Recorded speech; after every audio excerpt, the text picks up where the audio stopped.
Ассалаумағалейкум достар, сіздермен бірге қазақ тіліндегі спорт жайлы YouTube арна ERA-X. Видео ұнаса видеоға лайк басып арнаға тіркеліп қойыңыздар, ал біз бастаймыз. Ешкім тоқтата алмайды. Әлімханұлы 4 салмақты бағындырып қазақ стилін әлемдегі ең әйгілі ету жайлы. Орта салмақта жұдырықтасатын қазақстандық Жәнібек Әлімханұлы берген сұхбатында мені ешкім тоқтата алмайды, бірден 4 дивизионда әлем чемпионы болатынын мәлімдеді. 4 салмақта әлем чемпионы болғым келеді. Жай ғана чемпион емес, атақты чемпион. Бокс тарихында атымды жазғым келеді. Өсіп келе жатқан жас боксшылар менің стилімді, қазақ стайлды қайталағысы келетіндей. Бұл жай ғана сөз емес, бұл түпкі мақсат. Осының бәріне жетпейінше мені ешкім тоқтата алмайды. Мені рейтингтегі позициялар толғандырмайды. Мен ең мықты чемпиондармен жұдырықтасқым келеді. Джермал Чарло, Канело, немесе Димитриус Андраде. Бұларды оңай жеңе аламын. Орта салмақ бұл менің дивизионым, мен оның патшасымын. Алда өз тағыма отырамын, деді Әлімханұлы. Сонымен бірге боксшы Қазақстандағы бокс туралы да айта кетті. Жыланды мен үшін әлемдегі ең тамаша мекен. Отбасым, менің анам Қазақстанда тұрады. Сол жерде бокспен шұғылдана бастадым.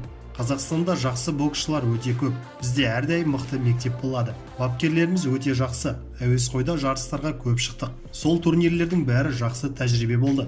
Кәсіпқой бокс Қазақстанда ертерек дамығанда, қазіргі уақытта әлем чемпионы титулдарының бәрін иеленген болар едік, дейді спортшы. Қазақ боксшысы келесі жекпе-жегін 9 қазанда Лас-Вегаста өткізеді.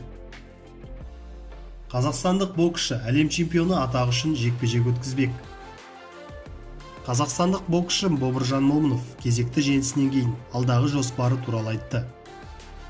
Қазан қаласында өткен бокс кешінде IBF Интерконтинентал нұсқасы бойынша жартылай орта салмақтағы чемпиондық белбеу үшін өткен жекпе-жекте Бобыржан Момынов ресейлік Вагинак Тамразянды нокдаунмен жеңген болатын.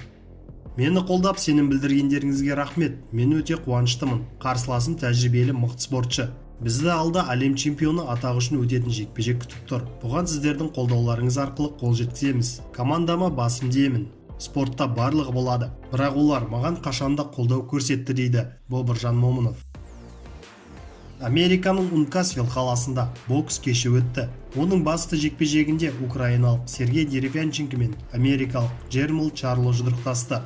Әлем чемпионы атағы үшін болған жекпе-жек тартысты өтті. Шайқас барысында басымдылық бір боксшыдан екіншісіне өтіп отырды. Нәтижесінде төрешілер 12 раундтық жекпе-жектен кейін жеңісті Джермал Чарлоға берді.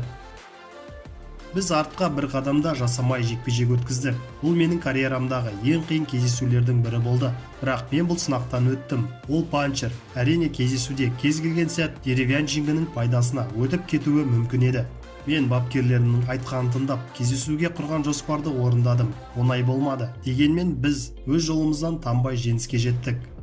Мен джебтің арқасында жеңіске жеттім. Оны нокаутқа түсіргім келді. Бірақ кез келген қарсыласыңды нокаутқа түсіре бермейсің ғой. Ең мықты деген боксшылармен кездесу өткізе аламын. Оны барлығы біледі. Деревянченко маған қарағанда Головкинді қатты қинаған болатын. Бұл оның деңгейі жоғары деген сөз. Дегенмен мен одан мықты екенімді дәлелдедім, дейді Чарло. Сіздермен бірге болған ERA-X арнасы. Келесі кездескенше.